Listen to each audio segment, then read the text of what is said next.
नमस्ते, हम अनीता तिवारी एगो माता रानी के गीत गावतनी। अच्छा लगी तो लाइक कर, शेयर कर, कमेंट कर, चैनल में सब्सक्राइब कर। धन्यवाद।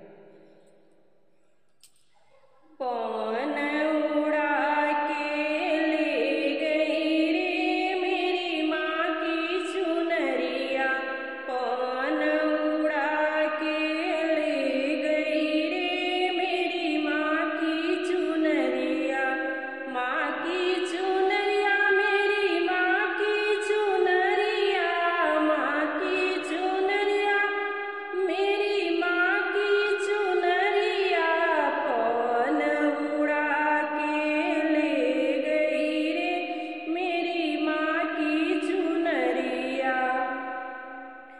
उड़े चुनरी बैकुंठा में पहुँची, उड़े चुनरी बैकुंठा में पहुँची, लक्ष्मी को मन को भा गई रे मेरी माँ की चुनरिया, लक्ष्मी के मन को भा गई रे मेरी माँ की चुनरिया, पवन उड़ा के ले गई रे मेरी माँ की चुनरिया।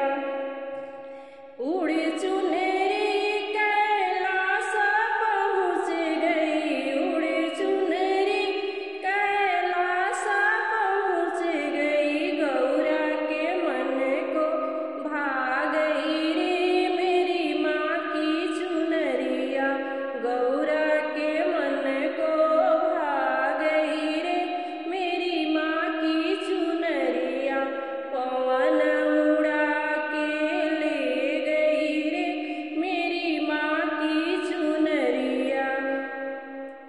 उड़े चुनरी अयोध्या पहुँच गई, उड़े चुनरी अयोध्या पहुँच गई, सीता को मन को भा गई रे मेरी माँ की चुनरिया, सीता को मन को भा गई रे मेरी माँ की चुनरिया, पवन उड़ा के ले गई रे मेरी माँ की चुनरिया।